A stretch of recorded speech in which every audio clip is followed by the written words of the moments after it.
Mechela mikudo le hwen mi bimi mando dagbe ya nu e je teme bu kono hen hombo enondo le yo nu jerondo le gbeme ho gbeme dan ezan gete do gba mo mi ton me alon lo kan mi ton le me ate mi ton le ji bo mi wa podo ho ya de ade devo epo jono devo epo nu wa yo mi otun do menjele mi sorote bo enu wa mi biton bo mi wana bono pon bono si ho kanu gege bi mi ne mi no tunu do ali kegerun do ho mi no so han le ne mi na kan wa gbin bo le do tan mi ton le vorande no mi iboa aija inati no mi ha mi de ko mi ton le gbe yo fifa na se hotin e kan we mi no ho do no wa le nkan ton ji e ho mi ko le wa podo ho ta devo epo jono devo epo lo do bi agba mi ton le sa mentile mi ko abo mi ko do kan do hi ho yin gbe me ho gbe me dan e ho me ton yo e na no na me na no dagbe sin apa ko bo la me na no dagbe yo nu taji we yin do arote boro ye boyo wa we yo e we zon be no do o ye bono do wa bono do wa gla bono no ko en do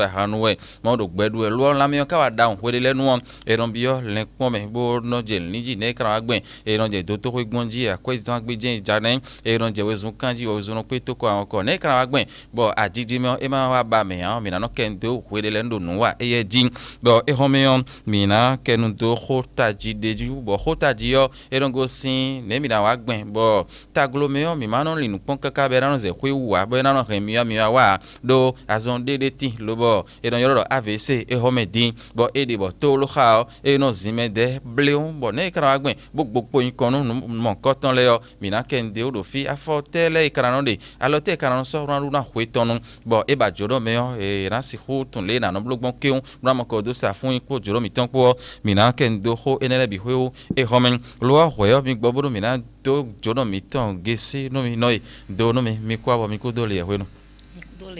mi ko do ali o e jantuo mi gbe bo tempon bo wa venu mi do ho e mi do ando en ho vive bo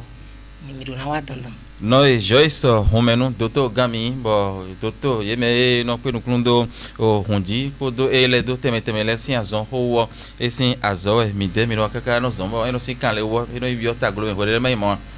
e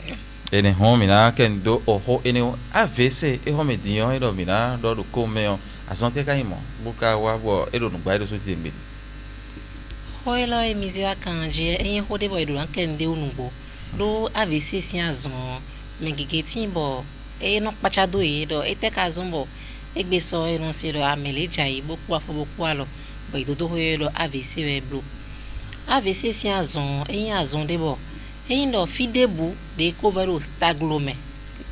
comme il est ton cerveau taglome bo fie ne o eyi ku bonde bo e he na zon AVC si azon mi mo indo mi na zan lo mi ton le kabi mi na zan fo mi ton le o taglome e we no na commando bo mi no blow mouvement le bo no blow geste le bo indo fide vlavo quand de me huno gbon so i cerveau me le o do ko timbo ali suro fine bo taglome si partie ne o on so sa bon fine ganjia kabi vlavo kan le o pression wa support de me kaka bo kan do ko wa wu di akpa no do fide ogbon bo hun no gba pe gbon fi bi e wen AVC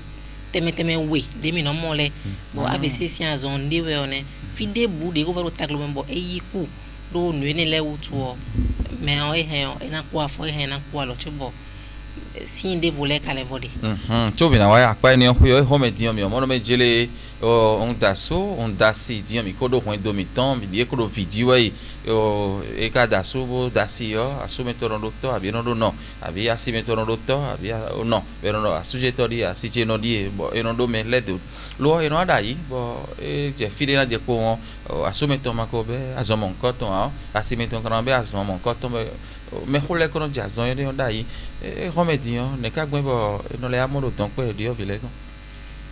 be no ya ko mo no tin ja ya bi no ba me de ko mi no mo do apa ke ko me si no plan metoro no plan vile mo no jai bol hoto na bol ho mo na tin jai ene le bi yo bo don pe le me o de gin ne ka gben bo ero dai ho mele no modo AVC si azon ati hunji si azon ene le o do me khole no jazon mon koton amo egbe tiyan ero don pe vu supo me do ngege no son mo ni no me mi ton ndi mi no dule e cambio gbe nte jara do le ipon no gbon mi ni yo tete ko no hen AVC o wa town do ton pe di o vile gan cho mi na do me khole to do to yin do vovo eyin hun to minado inado hode yin gbonugbo ndo polewe seulement que ndele timbo eno moro ton pe voulait gon ho mais hole nde ena zon AVC si azon e si ho mi na timedi e amison nke ke timbo ena zon AVC si azon wa teme wewedi dele timbo e koro miwu bo mi so sin dio ene le ya me yesu po a bonne nouvelle windo idele yesu po de boa bo dele de bo indo mi dio wadolire do nino me to me mi me na zombo azomon koton ina no zonu mi idele yesu po e ma so po ale e me atonje ye sun bon ko yo ero yiwe kaka boze 50 ans 55 ans mo yo ko kande o me bodi do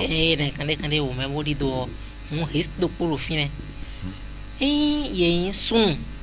ene de suko yin risque mela cambiero je ko etel mi no je ko ye sun risque ko ro fine c'est parce que yon le kaka boy na wa ndi no lo menopause bo ye han bola ndi le timbu agbaza me bo no hormone bo eno protéger mon Dieu pere eno protéger quand de me huno sagmonle bo endo menopause ka wa bonu e masodo la jewe ya ene esono de me mais non do chiko sumule ene non do chiko sumule do exposer pere hu ganyon le atongo ewe ino je que eno azon do famille meton me e hen ina do risque endo mi do fiti bo to mi ton ko je tension kabi diabète e o blo AVC kon e o blo crise cardiaque kon risque ina no je que e o ndo na choyende moi aton ene leo e do fine on risque we e ino je que aton le do meu e wa zombo ina blo AVC si azon tanda e wa zombo ina tension tanda amo aton le do fine on e hen na zombo azon ena ya wa ruga me mando aton ene le de support boy e hen na dio idele o do walomi ton le me nde mi no dule amo mi na besin de ro taji o na de ro taji e intention si azon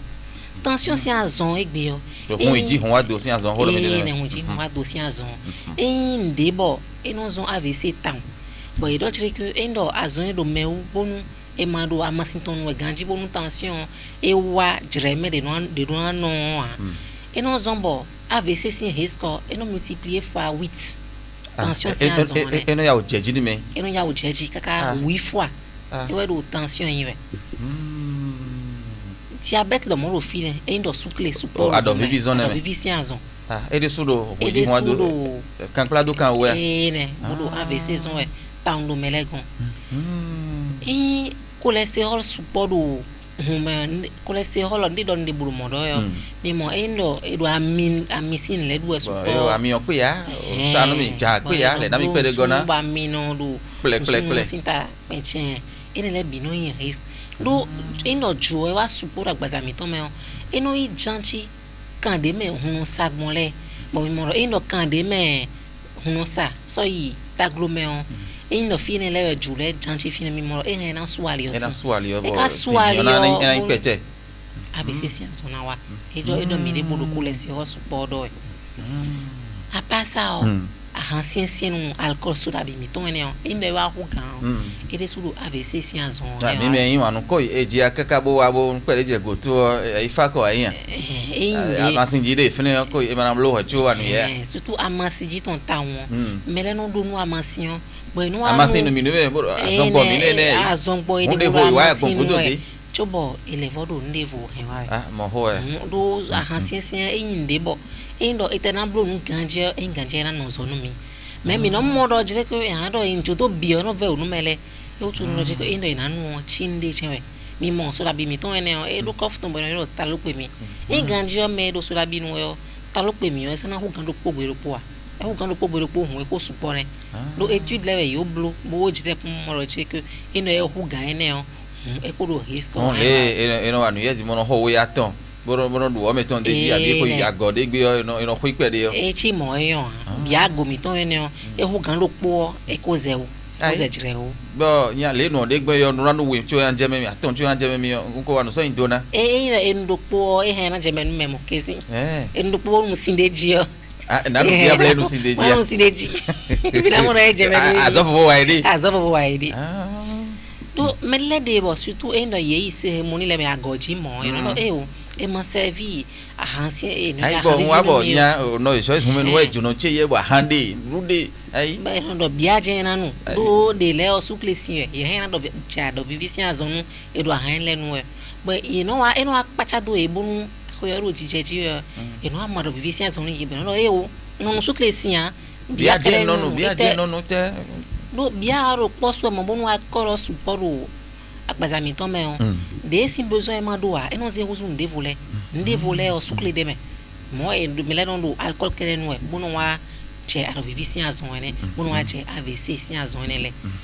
e do taji benado ene mi do sukle sin ho mi do ami du tin kan sin ho mi le vodo le hansin sen le mi nya lona tele vo ko mo hen mo ko je o de susupo e na zomo do je puro tension po yiro lié tan bo no ko do edele e do je o do poso e tension na do ji we o mi no ya o se je ho mo ame o de o we got on de o no zone no vivie o kubo ne yo e ho mi no do kubo e se ho mi no do you know do kubo je de su ko supo me bo ndi vo le gona ba yun no gbazami ton de boa amon je de su hu gan e he na zon bo complication de voler na wa do je pour tension po no ko do ile jan we me le ko gbeje pon bo mo do ji je do posu we o tension e no ro ji jeje e me ro je su po do we o e ndo ko we jeje e na wa tension si azon mo ko ton e do na su po a part ça ne voler de tabagisme fait que il doit zone we et c'est une forme de non ne no kun binomia be no monye e no tombo e no to le klon pe de hwe mo no khale le e o ma mi le tubo no ade ton ti ka do no hengle we do no hengle do nji u boro no hengle do taglo mo no hengle do agbaza bi e ti e do ene o sin ho na bo shisha sin ho do yin de dimbo no mo ro ton pe vule gon supo do mi ja do ko je mi do don pe vule sin ho mi do AVC di ani kaka don pe di o vile do AVC ho me be ho me di no ye mo di jai abi no ba mi de ko bo ai do ko mi ton le don pe le no le ai do teme ho le do me ho le si ho le do AVC le no to mi na mo do nde ho mi do tin wa ile o keke tin bo no mo ro don pe mi ton le gon shisha o e wa ro taji me do do po ko di bo ya na no wa ni e do ko a ko va don do po ene pe o e ko be action ton ne do hun ke mi na mo do hun jera so ton wa e no yin hun se do bo no blonde le no yo do batman when they me ko gbon shisha do po batman e no jeji e ho no e mo so no cho won do ti do won to wezun ji o e to hun do ji o to ki gbo je e ko no do wezun ji ho nenu e so cho ni e no din ton e ho de bun de ko ba din ton e ho ke e do wezun ji e ndo e ka do mi ndo mi do wezun ji ho de bun na chi ko mi mo do po wa yin po do e no aje ko ti do hun ji o ne so bo e no hanu gbe do servo me bo no hanu gbe do agbazami ton o supo mo ko ton e bo eno zon AVC bo mele bo gbeje kote eno pon ganji do de mele do shisha sin fe pacha mele bo de gbeje pon ye do ino eze me werote mele ko yin shisha nto mo me de mo da lo wa mele do shisha nu e blé tous les jours et non mo eno multiplier AVC sin risque par 2 no e bo eno anu de boa e nya lo na po honifo e o no jo so ne do ko tin bo ayimeya bo ene o e do ton pe vule gon tan ayimeya to no me stress eno ema pon bozan bonu we debu no e do lin pon me e nu bo e de su hen na son AVC e hen do ho e wu mi no ke do ta won me do lin pon po AVC po ne mi na si ho ne le glogben e sin ho e ho taji e ke do mi de fidie bon no do mi de le ho ya de su ti de do si ho no ne e yan lo na no fe me do mi do ayi me ya ho do flint din yo ayi me ya te ka si wo do no pe to le kaka be hen mo wa ayo me no ve tin do dire que e non va sindo mere non c'è tension si azon kabi ado vivi si azon le kere non c'è AVC si odion mi ka mo AVC a suporo ton pe vule gon mi amoro o men le bi me le de boy non c'è tension si azon de bois me le de boy non c'è ado vivi si azon de bois boy gbeje kon kaka e so no mo cause de bois boy non ayi me ya kere we ru fine you go stress do stress o in bo non henu bliba pasami ton supo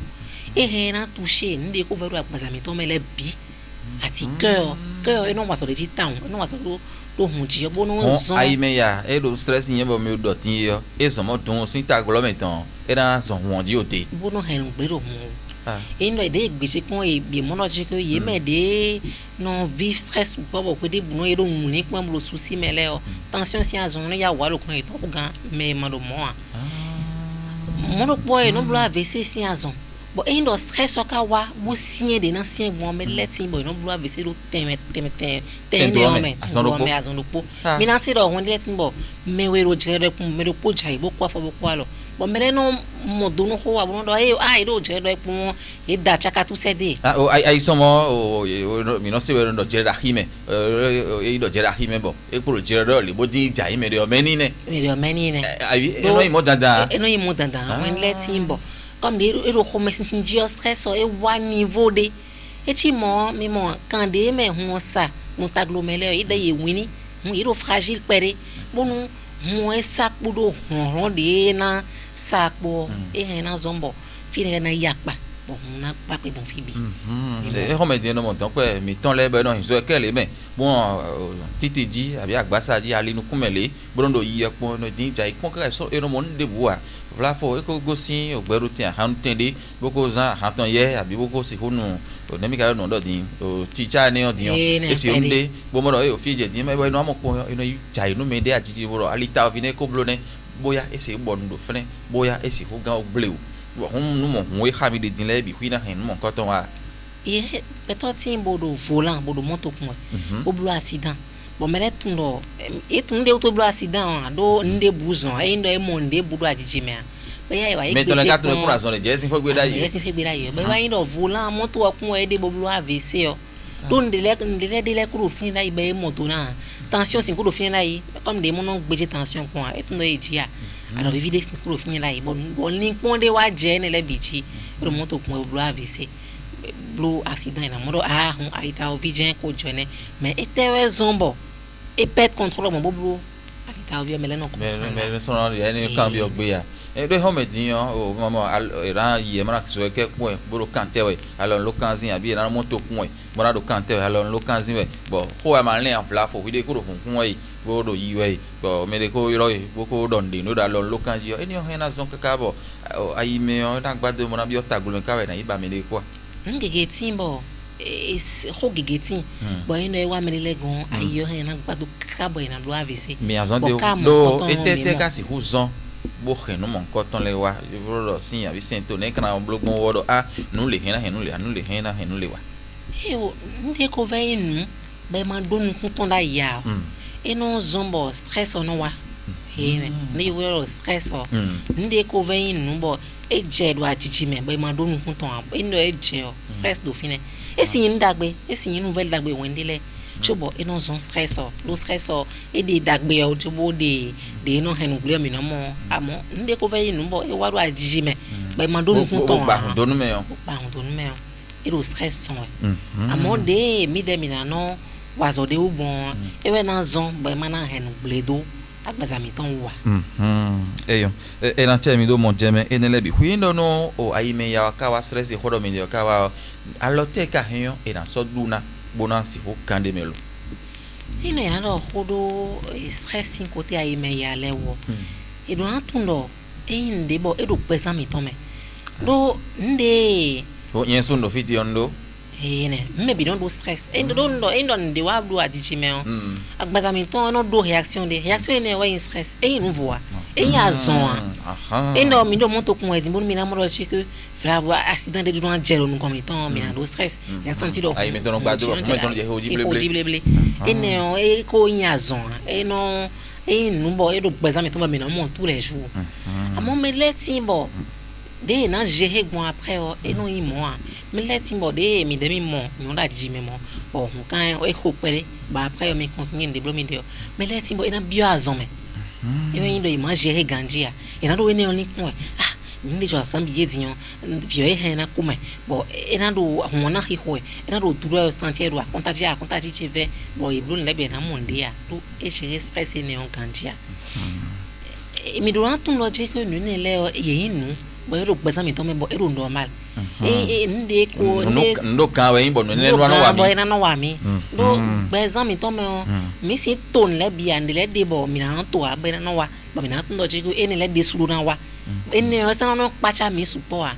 e no nyo ka wara dichime o mi he o mi ano yi poche da ho ina yi de mi poche mi ano du de jigbon do mi de ne una no level de chohon progressivement ino ina yi chohon ina bloated kaka bonu agbasa ayi me oni mo te cha ipede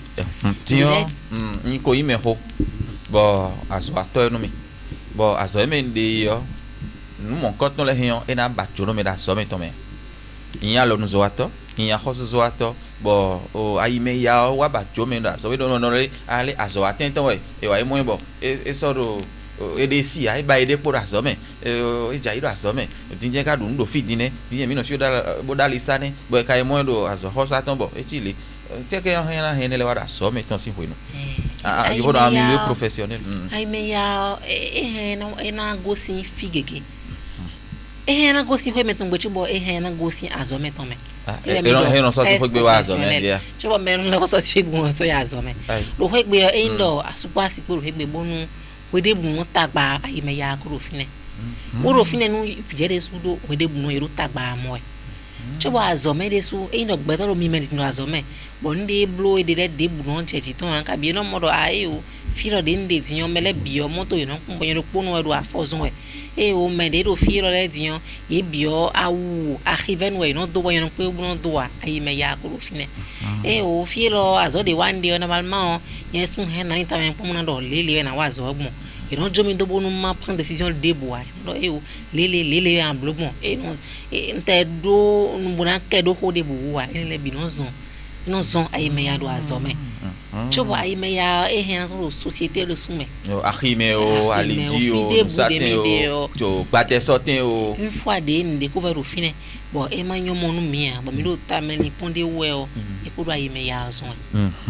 ene mi do hodinyo mi do ndudu mi ton le yo o mi do ahanho mi do ami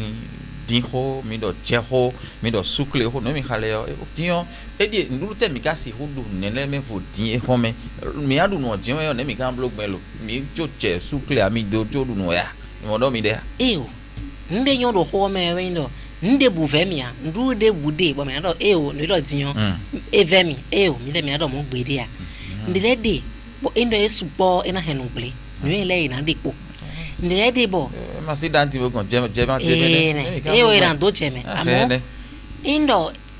do de mi peje kon mo me bi mi no ku je supo indo je ko tension no le e me do supo wa ko do jaru mi ton wa supo ka bo indo mi da nti bo mo do o je pe me kanji o hun je ku supo ne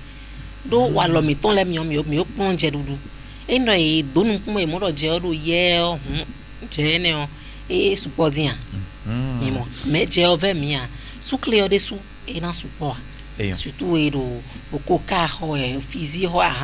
vivi nele e nu bo na nu ya nu tous les jours ye mo na o po bo ye mo do vivi si azoni bo e bro ave se be kada me kun sinja do vivi si azon do mi kun lu su cleo e kada e mi na mi nu ke me tegbe e mi nu coca do po mo na mi do su cleo do support e do nu ko mi e no fa ko de ji e no fa ko de ji po do coca e ne mo do ba de so na e bro su cleo queen 15 à Forton. Et ouais, qu'on est, oui, non, pas ton coura, bon, beaucoup de gens sous clé de ouais,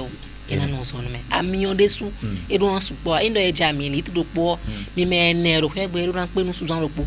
Aïe. Mais mon ami Goropo, mais n'est de ça, et doit nous sous le pot. Sous dans le pot. Ah. Oh nye to ene onda ya do ho nya kan bi o mi yo o mi to ganu bo hun iji hun wa do podo hun ji si azon ko no le de teme le yo si azon mi no mi tele do fide lo ne ko no fioro mi do ti clinique cœur précieux rien beto ke gi no wa mi de gon do cœur précieux o fine de tel ko no wa do ali ele no ko we ka wa alo te mi ko no so do du faina teme to no wa me le de boy de ku bra vi si donc ele no lo no wa you no supo egbe yo donc ele bosu di ho do to ho ga me ho le si azon podo kan de me hun sa do agbaza me si azon le o donc ele yo vile supo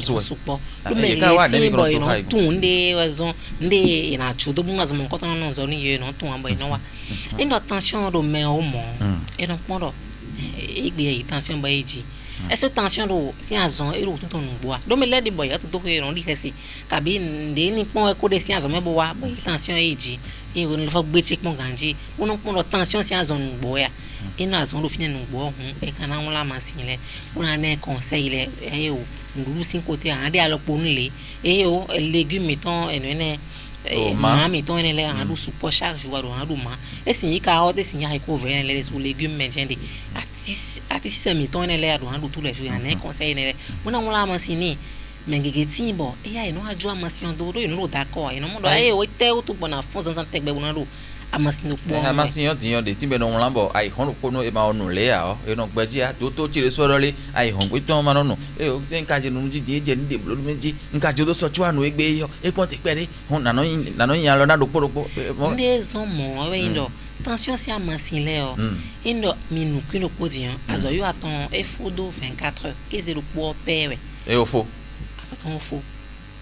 mele toto ganda hoda hole ko gbeje pon e ko mo amasine di mo ina minu kino po azon vo bio e de me do kan de me no gbon le ohun no sa kon fine ko do hon depo e ro ati kan de di mo enu bo e bobia afi do we nenu ohun e intention si azon desu wa peut-être que mais on do le pon de me kabi azo sin de wa we nenu e projet de bu pendant un mois bo ya tension bo mo tension iji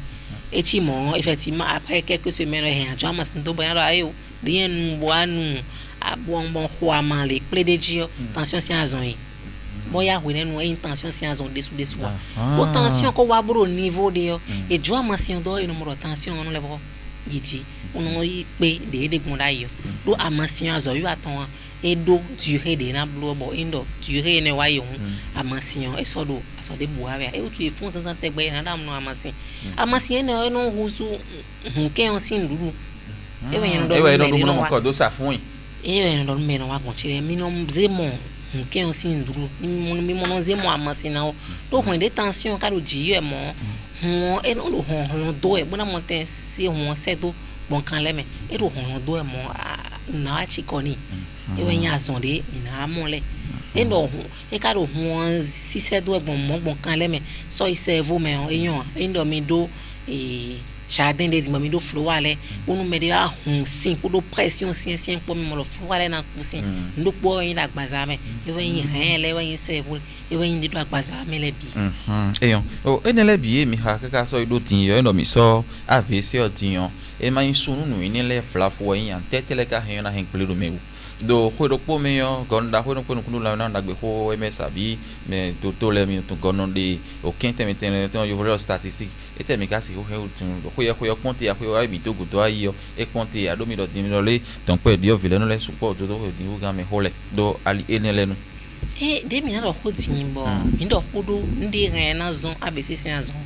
mi do tension sin azon sin ho do e ye do taji bo ino e do fine bo no e man traiter ton gandia ina blo risque abc blo fo a 8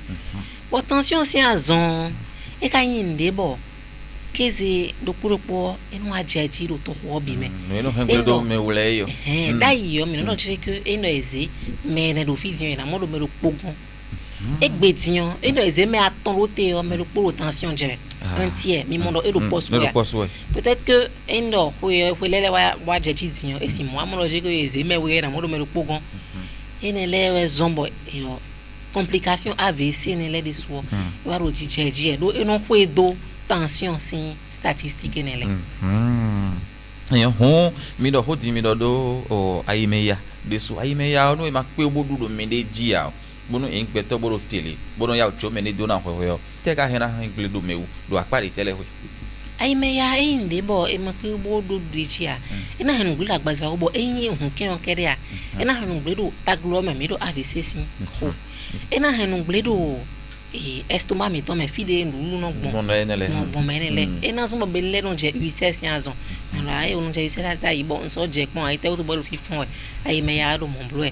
be to de tin bo no do ai no le do UCS aparo don abi ku ta kin sin de abi so no e do mi de tin so ha wa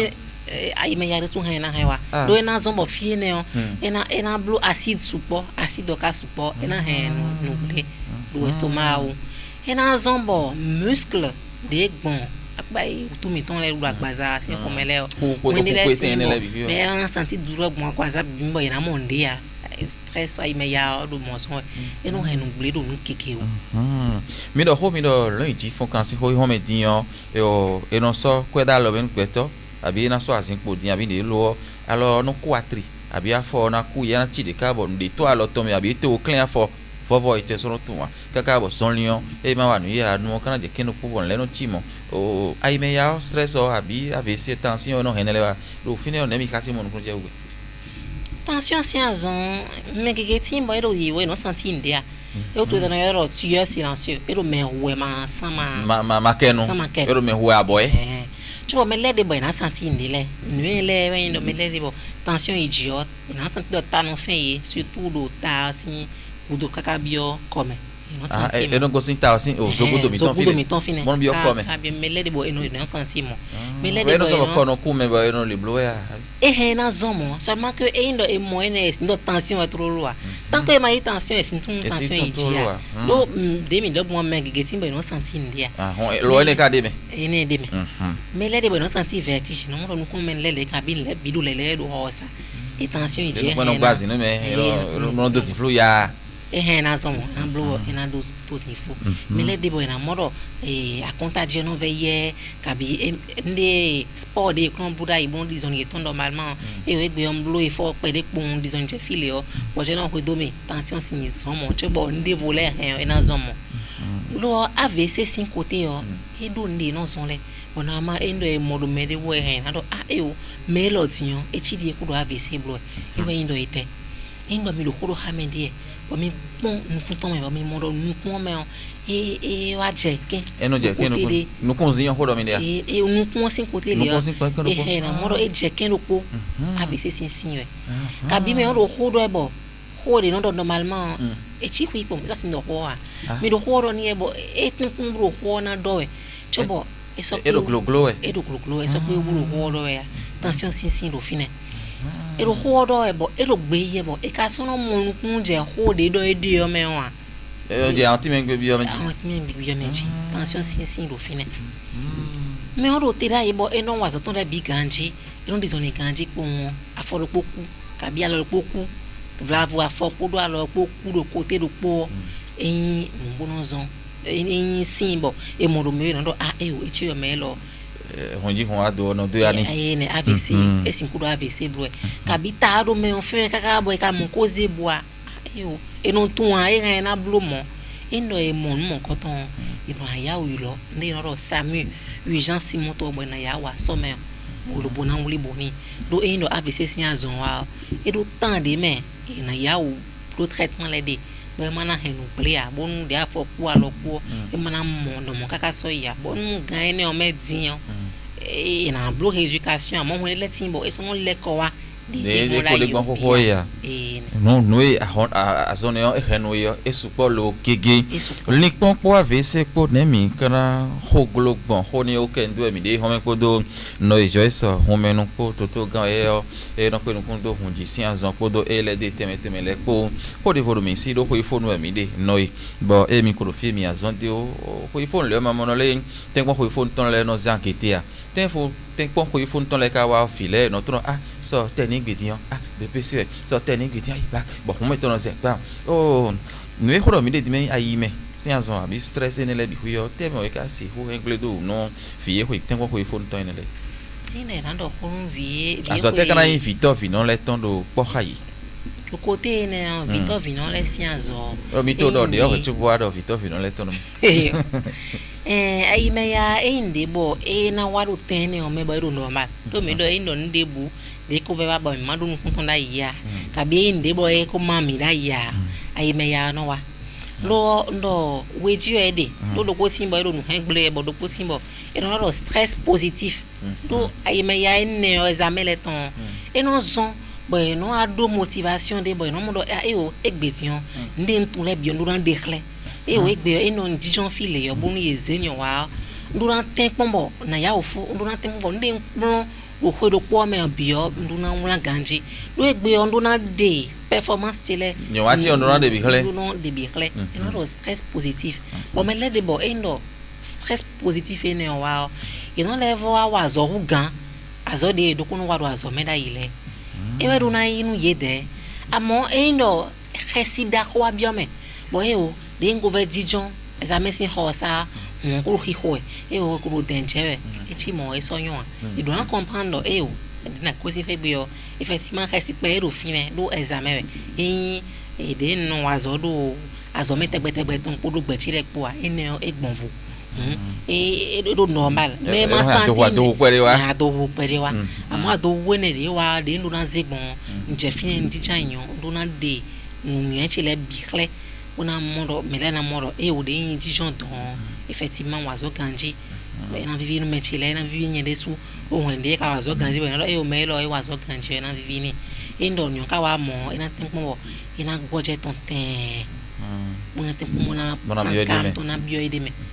ona traiter le précider boudouin do ado woni kaka bonu ay to magbado do épreuve les sinon kon nem bo fene o fito fino le ko do me gon fi o de on le bi ko afote kan do o ten o fon ton le wa mi mo fi le o sin men le o ino ple bo aje ma ho men le sinon kon le o ino le de mena hen dudu wa e mena te confiton si titon e mais bi azote fito no le ton kan ho ne me bonu fi o sin magbado kan ho ne o me on fito fino le durant men no vile lo dire que Miko prone le bi o koyome e on pe mi ko ngbe azome examen lundi yo e dimanche mi do prone le bi a do nde mi ko do pon do ko do ko mi yo pon bi mi he mi na ze kai bu na pon de le bleun do ayo ni do e ti don won ye na pon bleun amo e dien la pon le bi a do taglomer e si awulu et on a timi no vile lo dire que c'est normal o reste na die pere do ene o yin azome sinu a amondo pole je na won ende ja bi won lo finele o e gbonvo nde no ndo azome le a mo na timi nyero comme de o gbonvo nu comme de man yin azome ho de man no yi azome de a yan senti mo amo a bio ho me on jebe fito vino le ina blo préparation le mo vile bu e je fine ina mo ten jeme lo tempo we no to lo no le a video no la bo ba ide po video le bleu bo siro o no lo to come ton le ba ide po ne bi no mo ko de le no so petit alo do vile tin bo e ko mi pesa me par exemple a ide e fons en temps e ya o sen le pe bo dido centre des examens e dun je bo go sin pe gbe a fito vino le do na tin bo bo vile na go sin pe gbe na do do khasio ro fine bon vieux maka dunda ya ya o bayre mepo pour glissime ro fine bo khasio wa gona e do anten ko boy na bon vile sin sakme do vieux ne ko ro khasi di wene o na won do minaze bikle kabi e carte d'identité meton e nde na hen wale bangale to viton la yana mo le bi ma ro su do sac e ko se ko ganji do veille ko chubo esa mesin jour na wa e ka kla vile na ro lo ni e nde bulu fine bo na bi o ba yo gan ya e nda kun ka bo ko ngbe examen ne hu to yen ne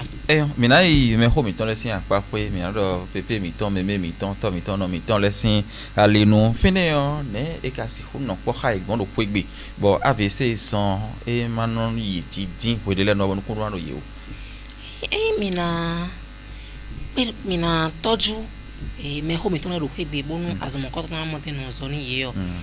nous comptons indo ete nde ko ve yinu bo ino zon AVC si azon le o idu na gbeje kon betaro fi dimbo mi no blo nde no dépistage bo no pole me wono do yi tension bo me le de bo yi wa no do emi ku yi tension gbere o nous comptons bo ka do ku ton sinto me ba yi tension ni gbere ya e o me horo ko mi ton gbe mi mo do e o ko yo do yi we AVC si azon ne ka do post we ne ina play toto we e o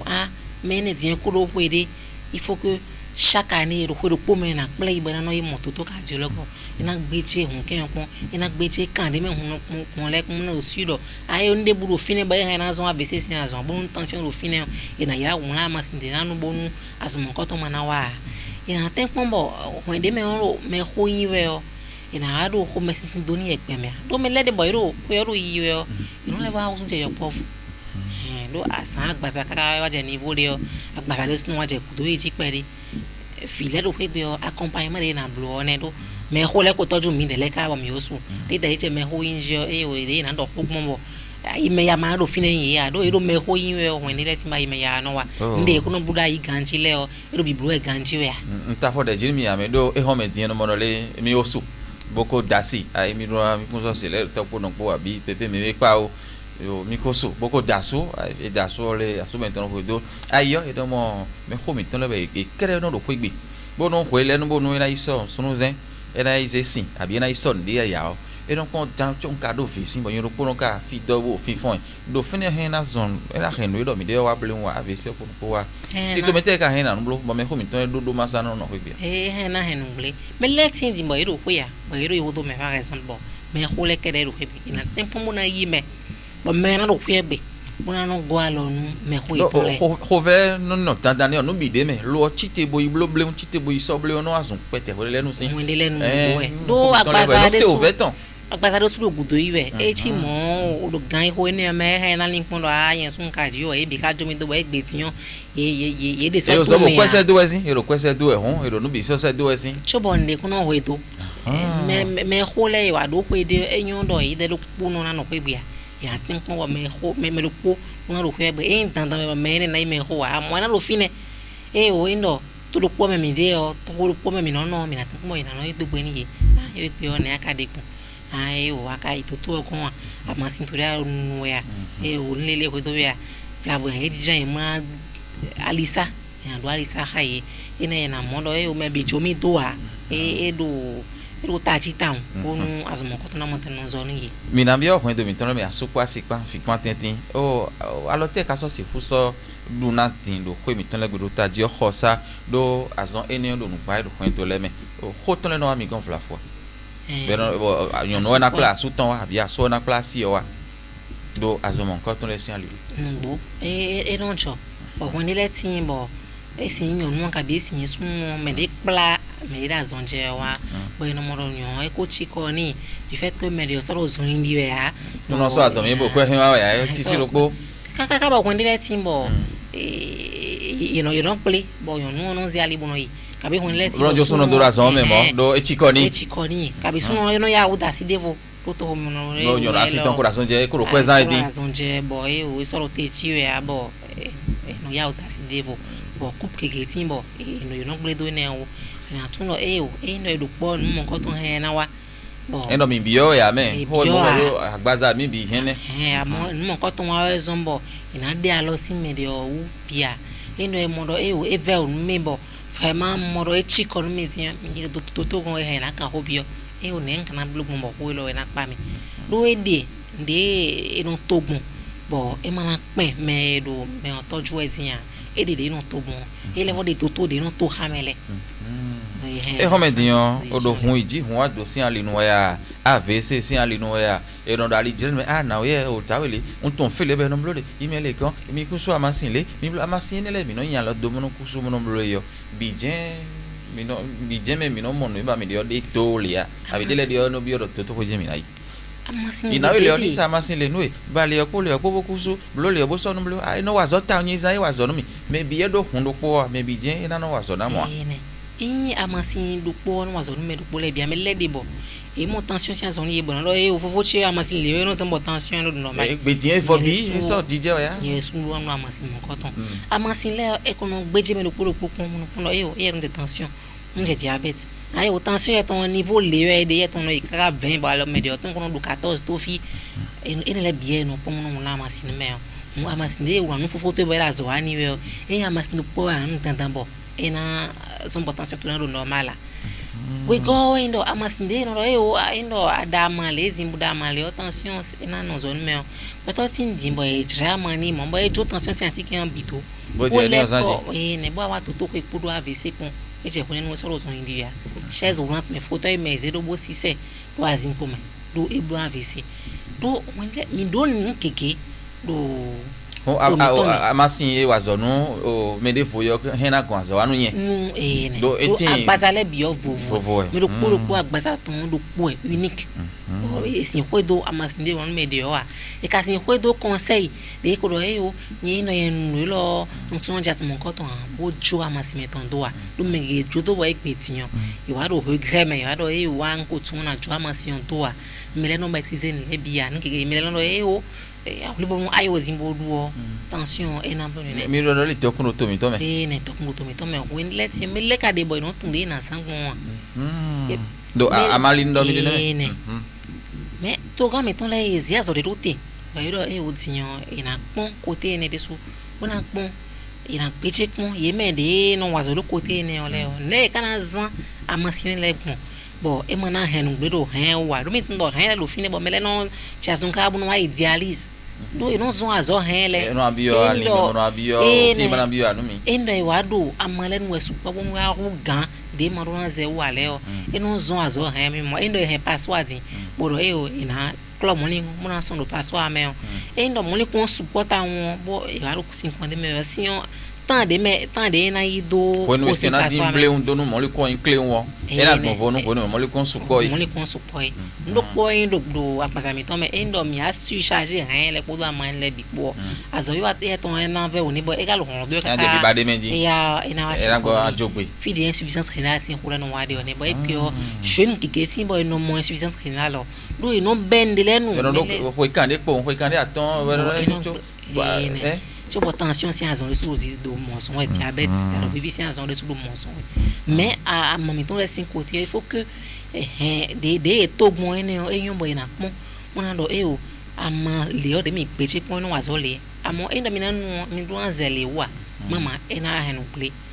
ama le o ya azo e ne o no boy no azole ya do no se ama lo po no do e o no bo tension no bo diabète no bo AVC no bo UC ama si no po no azole bia ama si de boy no e durante azole no wale no Joyce home no ena cheno pro ko mi ton chobo no mina leta nu wa ye bona yi o pe wan ji o na ka ko bi o ndo wa check pa ko mi wa ra iton mi so den a izan ke tero to mi to fin bo mi ko to gan yo defo wo ko ito yo defo no po e ko ito Benjamin hun patian e ye e ko to to mi fi de la mina dagbe sin ali no ti to ben ya ari tin bo e blotin na mo ye kan e bo kan bi o mi peta e so do ye yi hon do ido so mi le din sin azan aton go gbe bo te Greta Kigetin, boy, chite deji, toto ko miton le, nasi o henso, li va po isoroti, li va le votin boy wo, bo ene nasi hoblo, bo zogben saraha, sin saraha, toto ko miton le din jazon vi fene on, no mi na kenke hun disi azon ko ele de tenten bo mi deo, apa ko ne mi ne, alo do me ene on to vito silesi alinton e wa mi lo mo kon fla fwa. No botito ene leo, ye no bo vivi mi, to mi modo e wa toto le bikon. Indo e goma wa toto de doa do me jazon mina moro de ye zetito do te do indo me ondo azon de che beno urgence vitale azon de je me onde me wa toto ko we mano te cho pe no kun tout temps e do yo fore bo urgence me azon le bia do me le de bo de se mo ezi alo kambo je me le yo ai toto ko din trop il doit pas tout indo ai fine bon doto e ma che traitement do yen we azon ko ahun tun lo dire que ana ko wa lo kan ilo bona ilo ma do e o toto pe nu ku tu che ya ahun e ya le binu e ya le binu e o tu urgence vitale e te do e de bodo mi na mo jeme to kanji to ile urgence vitale indo me de blu avec ces azon di me na mo tota ndo je ko me do ko do e di bonu me osin mu je ken le yo boya e o blu avec de esi toto ko dimbo e na je bo de yo ye pe nu ku tu che ya do ide ye pon ye modo e o e yo e na setan bo na bo scanner me na gbeje le pon ko che ko na bo traitement ton peut-être que kon ko urgence vitale sin côté o mais modo je que bon voix mais le ka de bo si mon ko ton wa ye na modo je que e mi de ton ko urgent ta un ne bo do pe nu ku tu e mi ton azon de zia toto ko bo ko bo je bo endo e ma ya pe nu ku tu ton do gan hi hode na body wo me a ina mo pe to mon koton ena ha e beno yo urgence vitale o endo azon e man ko wa niveau ene wa e ko do urgence vitale sin côté a e na do bénéficier le me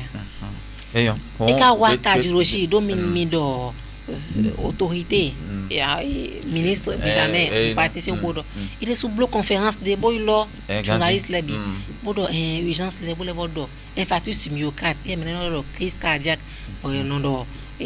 hunjio iku meneno do fun gbebe gaji o meton e wa down do me kwele yo me kon chaz mon ko to me ndo e me ya o pe nu kun de wa bonu kan me on tin pe de conséquence ton le o c'est pour la vie né do e no ha che jule bono ha kan won ji mo na ya o pe nu kun to kan hi ho ne o me hon gbe ta ni on gbe ta dagbe bo e nyon bo to vile bi na mun kun je gbe ta me do e o ti to ro de so do lele we e o eno azizon no eno wa niveau le yo e we e na toju e o eno e ka idon bonu itoju yo e na tin mo medele de le yo e na yawo bona gwa lo ni bon ils facture ni et na sukweton do me lede boy mo no mi do to ko na mi ne ko je ho vozon pele won je don me boy na do mi ba mi na ekwe o do mi mo lo ko de ze da ibo do o me blo le na e ndo mele man ka ro facture ton le su ya ko ya man envoie e je mo me to de vona to ko ba na do ki to vo da yo e don sukwe ho we amo din na pe nu kundo tutu e ho ti bo wa sukwe eyo era chere mi desu o linkpon kodo avc ko ne mi na wa gbon lobo hoglo o mi do hode klebo yin o no plan me klebo bi na yin wa gbe ho mi se to se do azon ne lesin ali mi na ko tab na ko dia egbe yo nke si azon kan de me hun bon si azon le o so yin de bono no zonu mi a e wa supo do to mi ton le me do ko mi ton le gbe bo e bio famille le bi me dian e no mo me do po au moins bon et non j'ai tension si azon ka lo me o hun abc si azon na wa ngi geti bo do wa lo mi ton le me bon indo mi dio azon bara ene le ka han ina no zonu mi esi ho mi do egbe o mi do tun no du sin ko te mi do ran du je supo a mi do ran du a mi supo a sukle e do ran supo a nde bu de bo ve mi a amo mi na dia lo ponu ene le mi na dia lo ponu a han sien le mi na no zonu siga po shisha po mi kana tempo ran du mami ton le support ati si se mi na do support ba mi na di zone blé pe to me de bu na di jan pendant plus d'une heure quand il ropo e ndo e pe gan ropo e na ti te ba di zone pe le gbon bureau meton me kabi boutique meton me o che bu na di jan bu na continuer chaque jour e na di zone mon cheju ban 30 minutes et non recommander e ne bi na zombo akbaza e na no ganji bo azone le na no zone me kana tempo bo ayi me ya e na tempo mo na do rudechi eyo era chere mi desu toto kan jo iso homeno miteo o mi wa agba isafi do gbeme ho gbeme tandi de mi kan wa gbon bo len pon po avc po mina si ho nele glo azon enele no do ya do mi e ko bi ko enu yo mina ho glo le to ezon bo e karo nu gba ro bi ne to mi ton ko mi ton le gbe ho mi ton le sa azon mi ton le me ne won le wi si ho zan afo si ho de yo mi de ton ha mi te era chere mi se azomiton era chere mi so me chere mi era chere mi lo mo mi ko do te bo ko do ye bo ko do toro me sa gbeme ho gbeme dan e ho me ton e so ko do di de wa e ho de fo no se